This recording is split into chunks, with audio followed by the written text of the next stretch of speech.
The Secret Revealed, the Psalms the Wealthy Recite Every Morning, Bob Proctor. Have you ever stopped to consider the notion that the Psalms in the Bible might actually be some of the most powerful codes for prosperity in all of history?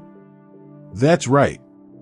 What many people simply call prayer, the most affluent people on earth refer to as mental programming. While the rest of the world wakes up complaining, the most successful individuals begin their day by affirming, "The Lord is my shepherd, I shall not want." Psalm 23, verse 1, and that's when the magic begins, not because of blind faith, but because of the science of the applied mind.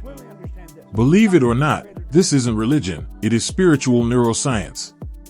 When I first started to grasp the genuine power of words, everything shifted.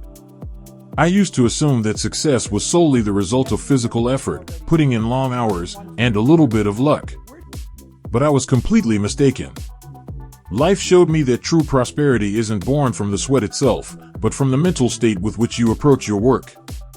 And it was precisely when I started repeating, every single day, the moment I woke up, "The Lord is my shepherd, I shall not want," that things began to transform in a way I had never encountered before. At the start, I'll admit, I was saying it almost automatically, without truly understanding what I was doing. It was simply an attempt to cling to something, you know?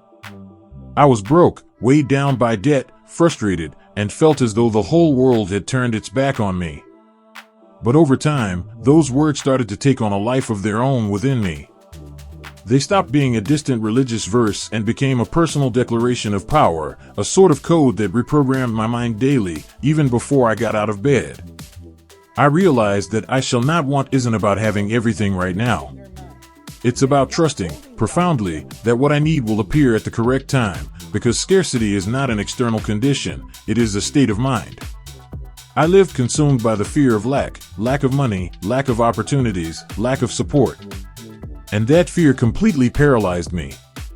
How many times have you caught yourself thinking that you won't be able to handle things, that you won't make it through the month, or that your dream is too big for you?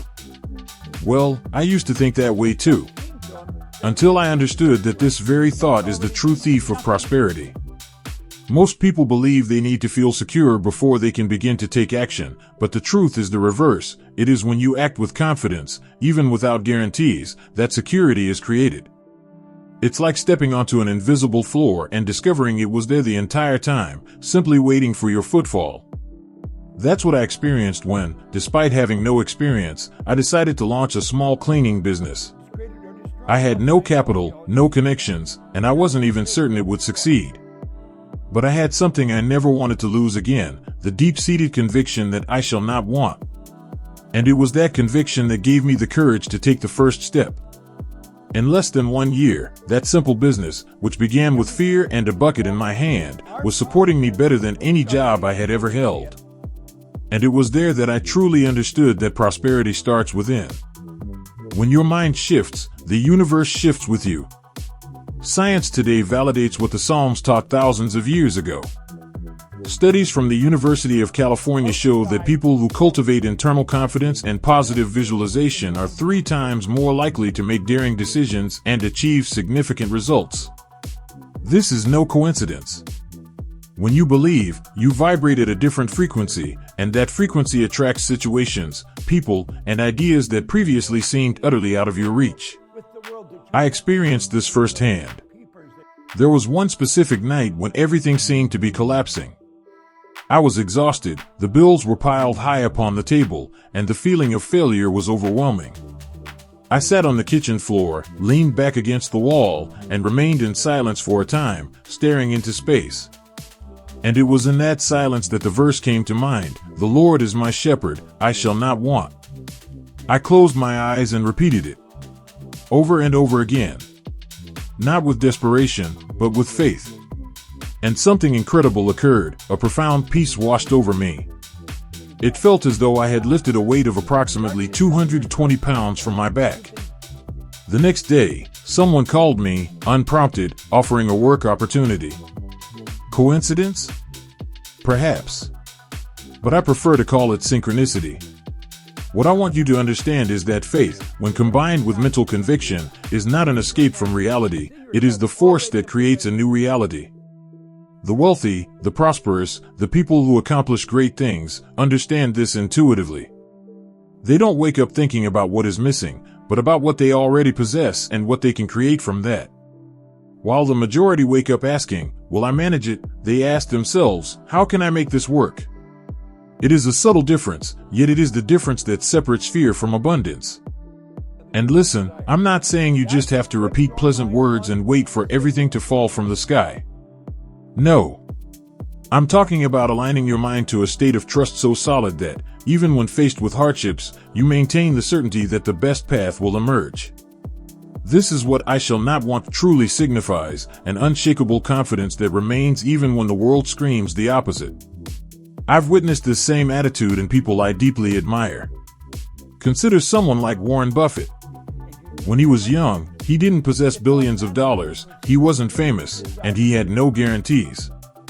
But he had a powerful conviction that he would not lack what was necessary. That belief led him to invest when everyone else was retreating, and it is precisely that confidence that has taken him to where he is today, with an estimated net worth of over $140 billion US. It wasn't the money that generated the confidence. It was the confidence that generated the money. And if you have doubts, think for a moment, what has the fear of lack caused you to lose?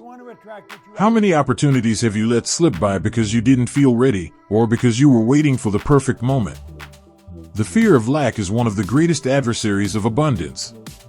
When you shift your focus from fear to trust, the world changes with you. Therefore, I want to propose a simple, yet powerful exercise for you. For the next 7 days, before you check your phone, before you have your coffee, before anything else, pause for 1 minute. Take a deep breath, close your eyes, and say, with genuine feeling, "The Lord is my shepherd, I shall not want." But don't just say it for the sake of saying it. Feel it. Visualize your bills paid, your projects flowing smoothly, and opportunities appearing.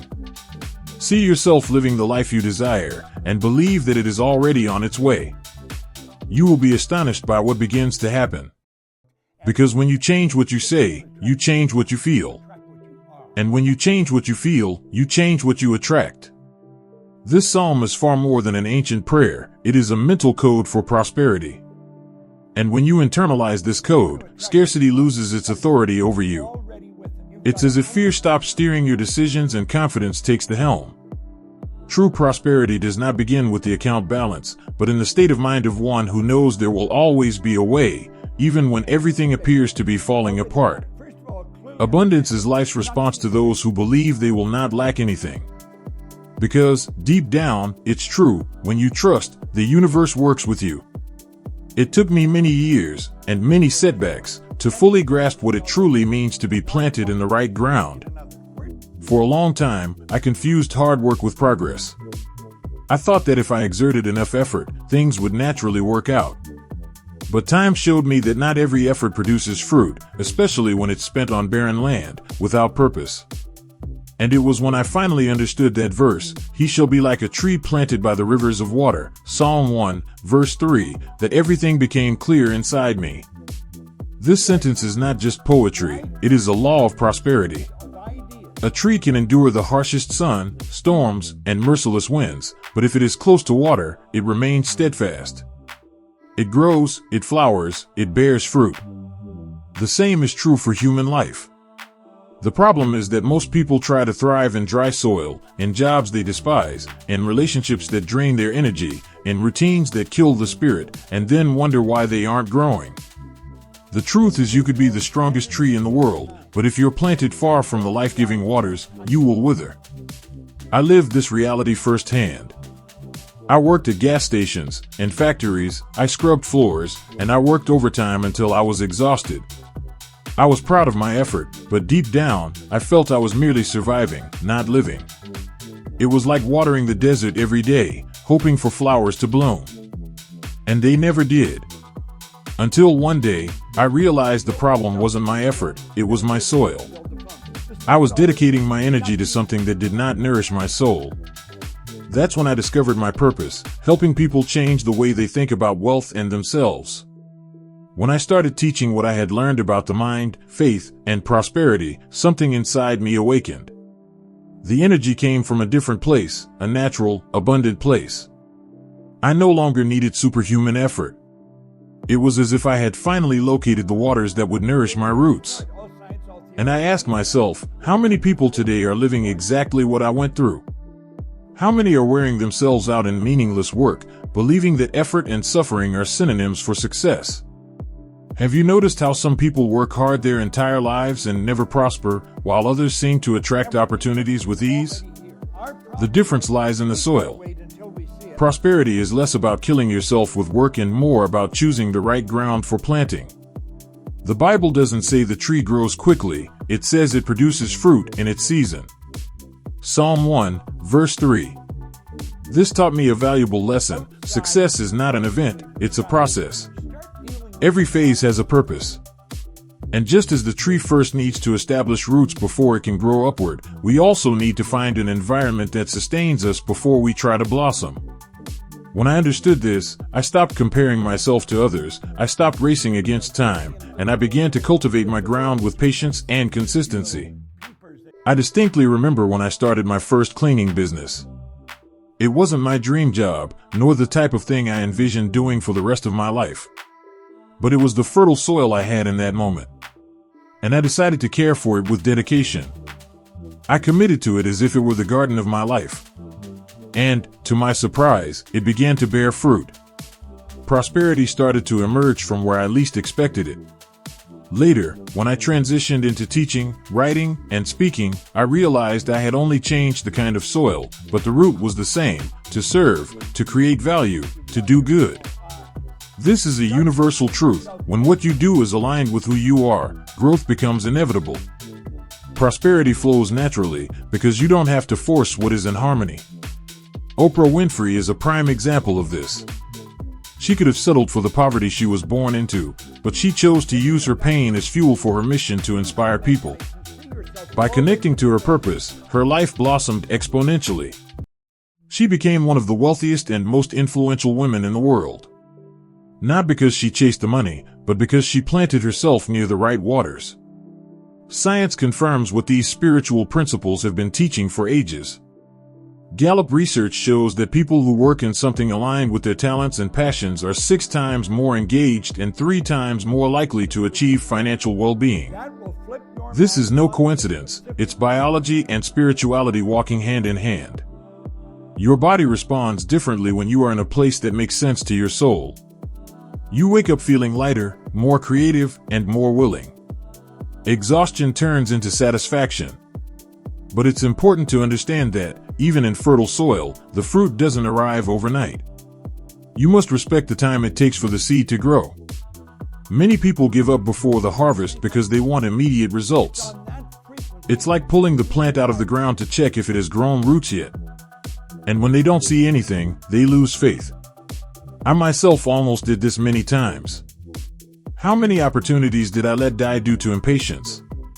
But I learned that if you keep watering and trusting, the fruit arrives. It always arrives, ***, in its own season, ***. And perhaps you are at that very point now, putting in a lot of effort but feeling that nothing is happening. Perhaps the problem isn't how hard you work, but where you are planted. Look at your life right now and ask, does the soil I'm in make me grow or does it dry me up? This relationship, this job, this routine, does it move me toward my purpose or away from it? I want to challenge you to do something simple, yet powerful. For the next 30 days, observe everything you do in your daily life. Write down, with sincerity, what nourishes you and what drains you. By the end of the month, you will see a clear pattern, and perhaps you will discover that you are trying to bloom in ground that no longer has life to give you. And when that happens, have the courage to transplant yourself. Sometimes, thriving isn't about adding more effort, it's about changing your location. Because, ultimately, prosperity is this: finding the right soil, near the right waters, and having the patience to let the roots grow before you expect the fruit. When you do that, you no longer have to chase prosperity, ***, it begins to chase you, ***. Fear, it's treacherous. It doesn't arrive screaming, it doesn't appear in an obvious form. It infiltrates the most subtle crevices of our mind, whispers softly, and before we know it, we're paralyzed. I know this feeling well. There was a time when fear dictated every single one of my decisions. Fear of failing, fear of disappointing, fear of losing the little I had.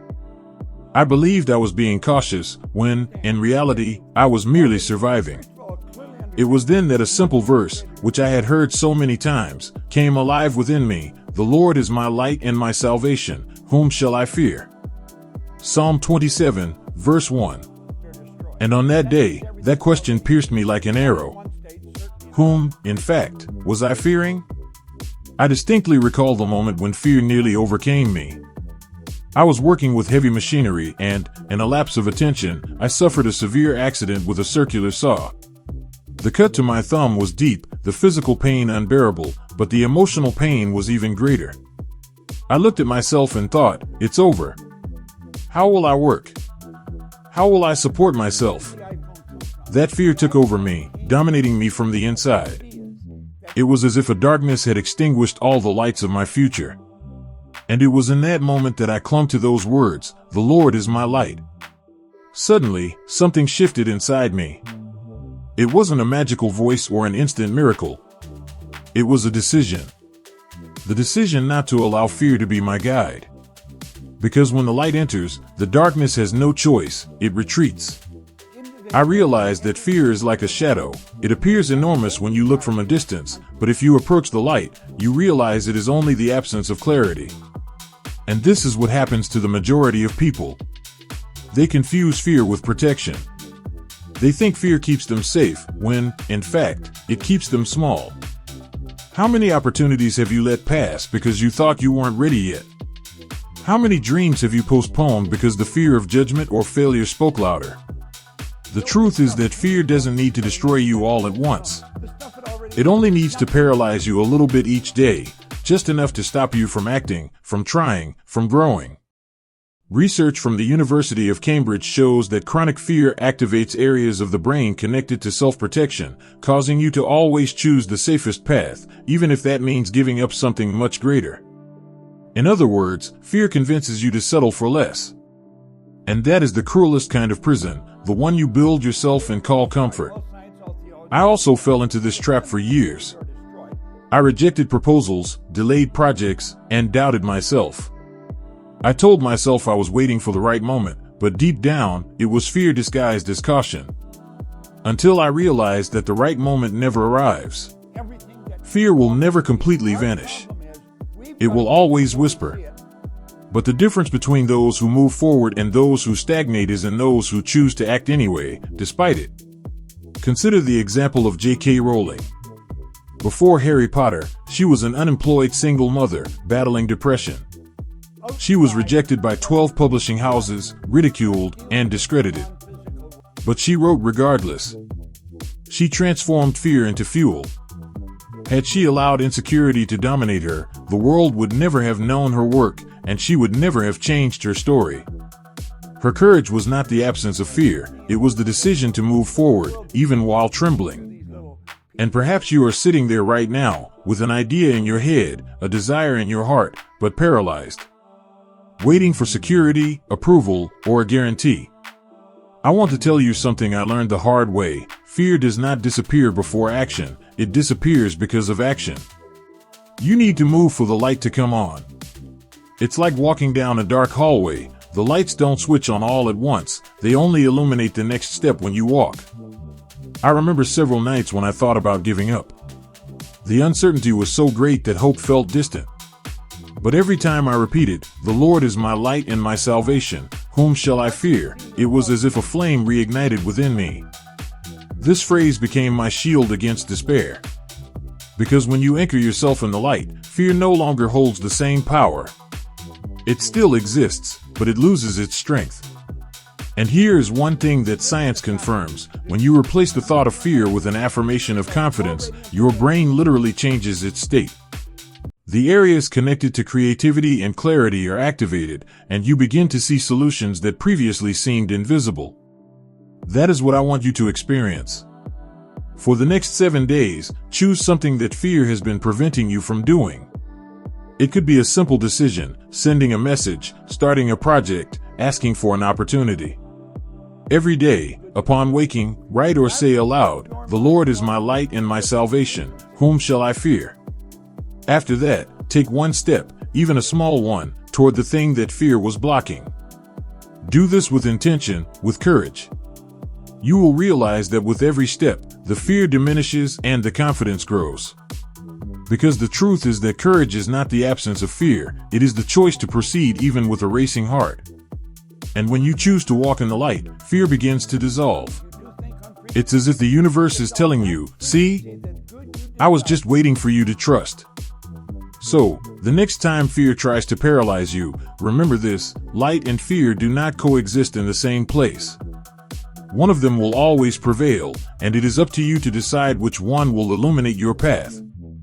You know, it took me a long time to grasp that true wealth isn't in the money that comes in, but in the time that slips away. I wasted years of my life believing that the secret to prosperity was to work harder, run faster, and fight more fiercely, until I realized that it wasn't effort I lacked, but the wisdom to use the time I had. And it was when I read the verse, "So teach us to number our days, that we may apply our hearts unto wisdom," Psalm 90, verse 12, that this realization finally struck. It hit me so profoundly that I had to stop. I understood that I was trying to accumulate results but wasting the most valuable resource of all, the hours of my life. Most people don't realize how expensive time is, the most precious asset in the universe. We act as if it's infinite. We spend hours on our phones, drowned in distractions, saying "I'll do it later," or "one day I'll start." But that one day never arrives. The problem isn't a lack of time, it's a lack of awareness of its value. I learned this the hard way. There was a period when I woke up, worked all day, and felt empty at night, with the sensation that nothing had genuinely advanced. I confused movement with progress. And when I noticed that my life was slipping through my fingers, I started asking myself, what am I truly building with my days? The truth is that we all have the same initial capital, 24 hours a day. What changes is how we invest each one of them. When I started my cleaning business, I had no money, no degree, and no influence. But I had time, and I started treating it like the gold that it was. I stopped wasting hours complaining and began to study them, quite literally. I started waking up earlier, planning, and learning. I used my mornings not to rush to catch up, but to plant seeds of knowledge and action. And that's what turned the game around. Scientific studies confirm what this verse has been teaching for centuries. Researchers at Stanford University discovered that people who plan and organize their time have higher levels of professional success, mental health, and life satisfaction. When you start to number your days, something shifts inside you. You stop being a victim of the clock and become the architect of your own routine. And that's when the heart becomes wise, because wisdom isn't knowing a lot, it's knowing what is truly worth your time. I remember one specific day that deeply impacted me. I was sitting in a cafe, watching people rush back and forth, and I started thinking about how everyone seemed busy, yet few seemed truly alive. I grabbed a piece of paper and began to note how much time I spent on things that were leading me nowhere. Social media, pointless conversations, useless worries. At the end of the list, I realized I was wasting nearly half of my life on distractions. That was a punch to the gut. In that moment, I made a promise to myself, I will never treat time as if it's guaranteed again. Steve Jobs understood this in a brutal way. When he received the diagnosis that forced him to face his own mortality, he said he began to view every day as a unique opportunity. And it was that awareness that made him create with urgency, live with purpose, and leave a legacy. Numbering the days is not just marking time, it is giving meaning to every moment. It's looking at your life and asking, what did I do today that will continue to exist after I'm gone? But I know this reflection can hurt, because it forces us to confront how much of our time has been poorly invested. Therefore, I want to propose a simple, yet transformative exercise. For the next 7 days, write down everything you do, every task, every break, every distraction. At the end of the week, look at this map of your time and be honest with yourself. What brings you closer to your purpose and what takes you away? Which of these hours did you truly live, and which ones merely passed you by? The first time I did this, I was shocked. I realized I spent more time reacting to life than I did creating my own. And in that moment, I decided to become intentional with every minute. I started planning my days with purpose, saying no to what didn't matter, and setting aside time for what genuinely nourished me: reading, meditating, teaching, loving, living. And the most curious thing is that when I started doing this, time seemed to expand. I began to produce more, but with a feeling of ease. The wisdom of numbering the days taught me a powerful lesson. Time is not an enemy, it is a mirror. It gives back to you exactly what you do with it. If you waste it, it charges you with regret. If you honor it, it rewards you with progress. It is that simple. And what's even more impressive is that when you learn to value time, financial prosperity naturally follows you. Because time well spent generates clarity, and clarity generates results.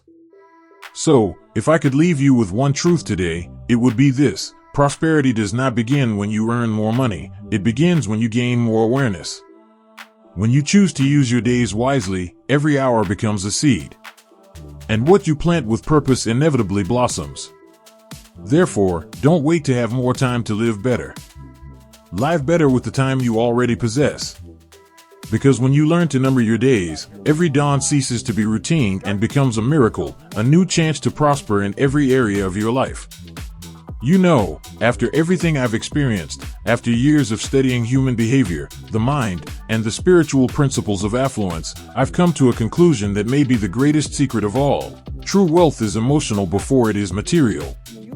And that is why the verse that always profoundly affects me is the one that states, "Keep your heart with all diligence, for out of it are the issues of life." Proverbs 4, verse 23. For a very long time, I thought the heart was merely the seat of feelings. But today I understand, it is the center of decisions, the source of the energy that drives everything we create. Beliefs, intentions, courage, and even faith are born in the heart. And you know what I've noticed? That the greatest act of self-sabotage a person can commit is allowing fear, guilt, and resentment to harden their heart. Because a hardened heart doesn't create, it only survives. I lived this truth personally. There was a time when, even though I was growing financially, I felt empty. I had gained money, recognition, and stability, but there was a heaviness inside me. I woke up, and instead of feeling gratitude, I felt anxiety. And it was only when I realized I was accumulating things but losing my peace that I understood what that verse truly meant. I was guarding everything except the one thing that mattered most: my heart. The heart is the filter of our vision. When it is clean, life becomes clear. When it is contaminated, everything seems confusing. That is why so many good, intelligent, and talented people fail to prosper, because they carry within them resentments, fears, and beliefs that distort the way they see the world. It is not the world that is cruel, it is the heart that has lost the purity to believe. Have you ever noticed that when a person is happy with life, everything seems to work out for them? Opportunities appear, people are drawn to them, and things flow easily. But when someone is full of anger, envy, or sadness, everything seems to get stuck. This is not chance, it is a law. The energy of your heart defines the type of energy the universe sends back to you. And science, once again, confirms what spirituality has been saying. Research from the HeartMath Institute in California shows that the magnetic field of the heart is up to 5,000 times more powerful than that of the brain. This means that your thoughts do create, but it is what you feel that manifests. When the heart vibrates with gratitude, love, and confidence, it emits a frequency that literally attracts similar experiences. I will never forget the day this became real for me. I had just lost a significant contract, one of the largest of my life. It was the kind of blow that could have sent me right back to square one. That night, instead of complaining or panicking, I sat in silence and started to give thanks. I was grateful for the lesson, for the chance to start over, for still having health and the ability to create. And, as I did this, I felt something shift. It was as if the heaviness that was inside me dissolved.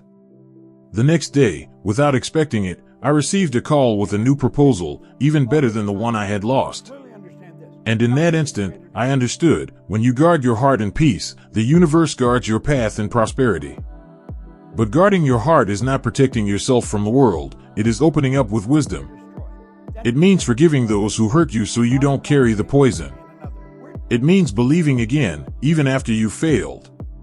It means allowing yourself to feel joy, even when the circumstances aren't perfect.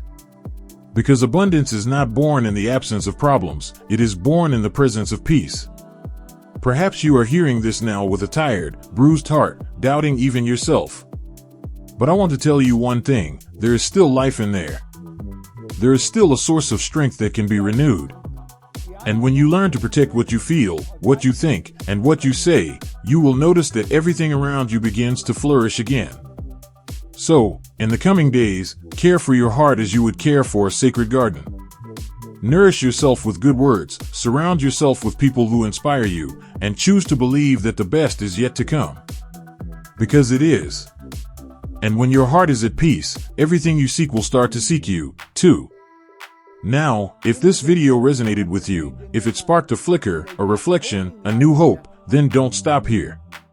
The video appearing on the screen now will help you take one more step on this journey of growth, to climb one more rung on the ladder of wisdom, and to become 1% better than you are right now. Thank you for joining me this far. I look forward to seeing you in the next video, so we can continue this path of transformation and prosperity together.